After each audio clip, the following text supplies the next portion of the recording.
रात के सन्नाटे में चमकती हुई रोशनी की तरह रमज़ान की खुशबू दिलों में सुकून भर देती है।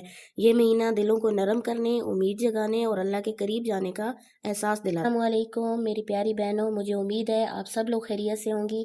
अल्हम्दुलिल्लाह मैं भी पहले से बेहतर हूँ। सबसे पहले तो दिल की गहराइयों से आप सब बहन भाइयों को रमज़ानुल मुबारक की बहुत बहुत मुबारक हो।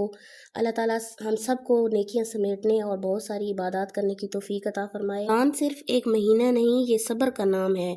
ये खुद को बदलने का मौका है और अल्लाह के करीब होने का रास्ता है। रमज़ान हमें सिखाता है कि भूखा रहना सिर्फ भूख का नाम नहीं, बल्कि उन लोगों का एहसास करना है जो रोज़ भूखे सोते हैं। ये हमें सिखाता है कि गुस्सा पी जाना ही इबादत है, किसी को माफ़ कर देना भी सदका है। इस महीने में कुरान नाजिल हुआ, इसलिए ये महीना हमें अल्लाह के कलाम से जोड़ता है।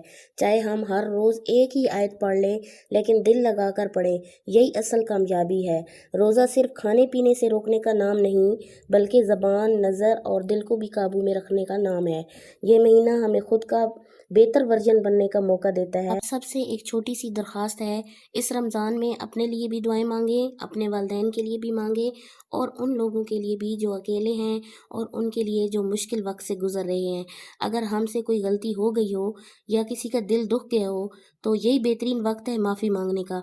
अल्लाह करे ये रमज़ान हम सब के लिए रहमत, मग़फ़िरत और निजात का ज़रिया बने। हमारे ये रोज़े रखे हुए कबूल फरमाए, हमारी दुआओं को सुन ले और हमारे दिलों को सुकून अता फरमाए। मेरा व्लॉग जो है ना, ये वैसे तो मैं रमज़ान से एक दिन पहले अपलोड करना चाहती थी, लेकिन कुछ चीज़ें ऐसी होती हैं जो हमारे इख्तियार में नहीं रहती।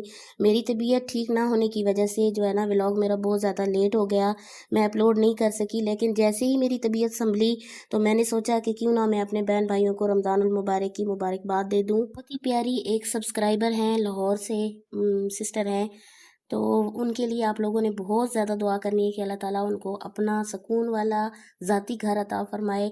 मैं भी उनके लिए हर वक्त दिल से दुआ कर रही हूँ और अल्लाह ताला सबको, सब मेरी बहनों को जिन जिन के घर नहीं है, अल्लाह ताला सबको अपना घर नसीब फरमाए, अपनी छत नसीब फरमाए और किसी के सदके मुझे भी अता फरमाए। है आप लोगों में से किसी की भी दुआ कबूल हो जाए और किसी के लिए सुकून का ज़रिया बन जाए, तो ये भी बहुत बड़ी नेकी है। यहाँ पे जो वीडियो में आप ये सारी चीज़ें देख रहे हैं, ये रमज़ान से एक दिन पहले मैंने ये सारी तैयारी की थी। मैंने कबाब वगैरह, मतलब शामी कबाब और कुछ जो थोड़ी बहुत तैयारी थी वो मैंने करके रखी थी। तो शामी कबाब की रेसिपी मैं आप लोगों के साथ शेयर कर देती हूँ। मैं ये रेसिपी बनाकर सेल भी करती हूँ और घर में भी यूज़ करती हूँ, बहुत ज़्यादा पसंद की जाती है। आप इस तरीके से ज़रूर ट्राई कीजिएगा। ये मैं अदरक लहसुन का पेस्ट और सारी चीज़ें, मतलब बेसिक जो मसाले हैं छोटे छोटे, ये आप देख सकते हैं, धनिया, दड़ा मिर्च और ज़ीरा और प्याज वगैरह, ये सारी चीज़ें जो है ना इसके अंदर मैं साथ ही डाल दूँगी। मतलब तकरीबन किलो, सवा किलो का चिकन है और तकरीबन 2.5 पाव जो है ना वो दाल है चने की और 3 आलू हैं इसके अंदर। और इसमें बस ये बेसिक मसाले जो है ना ये डाल के इसको बॉयल कर लेती हूँ। और इसमें जो चिकन आप लोगों को नज़र आ रहा है, ये हड्डी वाला चिकन है। बोनलेस चिकन मैं इसलिए यूज़ नहीं करती क्योंकि मैं सेल करती हूँ, तो बोनलेस चिकन जो है ना वो मुझे कोफ्ते वगैरह और सीख कबाब वगैरह बनाने के लिए ज़रूरत पड़ते हैं। तो मैं जो है ना बाज़ार में जाती हूँ, तो मैं जब गोश्त बनवाती हूँ तो वो जो है ना बोनलेस चिकन तो बहुत ज़्यादा महंगा पड़ जाता है वैसे तो, अगर अलग से लिया जाए तो मैं जाके मुर्गी बनवाती हूँ और उस मुर्गी की जो मतलब लेग पीस होते हैं वो अलग करवा लेती हूँ और जो सीने का पार्ट होता है वो अलग करवा लेती हूँ। तो इस तरह से ये जो शामी कबाब में हड्डी वाला गोश्त मैं यूज़ करती हूँ, उसको जब ये बॉयल हो जाता है तो उसको मैं निकाल के अलग कर लेती हूँ। इस तरीके से इसके साथ हड्डियाँ सारी निकाल लूँगी और उसके बाद जो है ना इसको जब ये सूख जाएगी दाल और ठंडी हो जाएगी, उसके अंदर मैं वो सारा मटेरियल डाल के मैश कर लूँगी। जो बेसिक मसाले डाल के बॉयल किया जाता है तो उसका सिर्फ मकसद यही होता है कि जो है ना उसके अंदर, दाल के अंदर और चिकन के अंदर टेस्ट अच्छे से जो है ना चला जाए उन चीज़ों का। और लेकिन मसाला कम होता है तो ये बाकी चीज़ें मैं ऐड करती हूँ, ये आप देख सकते हैं।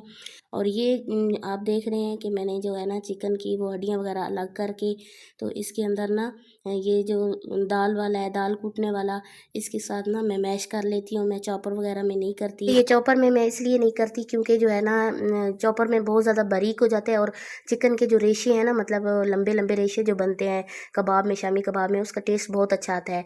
तो ये सब्ज़ मसाले के लिए और जो है ना प्याज छोटे करने के लिए, मैंने बारीक करने के लिए ये मिनी चॉपर रखी हुई है। तो इसके ज़रिए से बहुत आसानी से जो है ना प्याज चॉप हो जाते हैं। अच्छा, जिन बहनों को मतलब कबाब बहुत सॉफ्ट बन जाते हैं।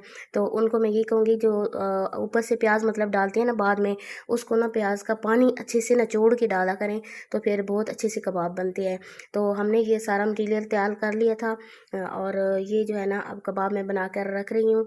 ये सारे कबाब जब मैं बना के रख लूँगी तो आपको पता है फ्रिज में जो है ना इस वक्त जगह बहुत कम होती है, रमज़ान के महीने में और भी बहुत सारी चीज़ें रखनी होती हैं। फिर ये जो है ना कबाब की एक तह मुकम्मल करके इसके ऊपर जो है ना टिश्यू की मतलब टिश्यू पेपर रख के और दूसरी तह इस तरह से लगा देते हैं और एक ही ट्रे में मेरे सारे कबाब बनकर तैयार हो जाते हैं। अच्छा, यहाँ पे कबाब जो है ना सारे बन के तैयार हो गए थे और यहाँ पे मैं जो है ना पकौड़ा मिक्स की रेसिपी तैयार कर रही थी। हमारा 3 किलो बेसन आया हुआ था, तो मैंने सोचा कि ये जो है ना रमज़ान से पहले ही मतलब एक दिन पहले की वीडियो है, ये पहले ही तैयार करके रख लिया जाए तो इससे बहुत बड़ी आसानी होती है, टाइम की भी बचत हो जाती है।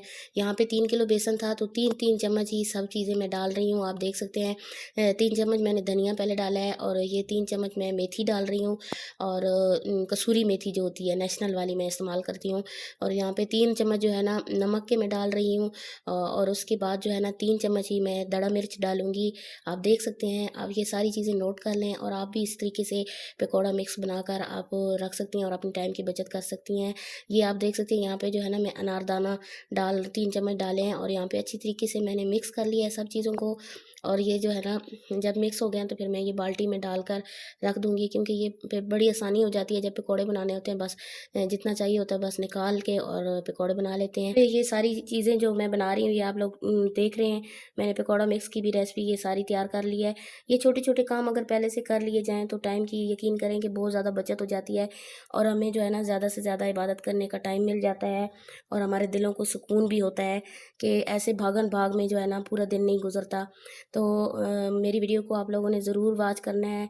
मेरी वीडियो अगर पसंद आए तो शेयर लाइक ज़रूर करना है और सब्सक्राइब भी ज़रूर करना है और मुझे अपनी दुआओं में याद रखिएगा और अपने प्यारों का ख्याल रखिएगा। मिलते हैं नेक्स्ट व्लॉग में, तब तक के लिए अल्लाह हाफिज़।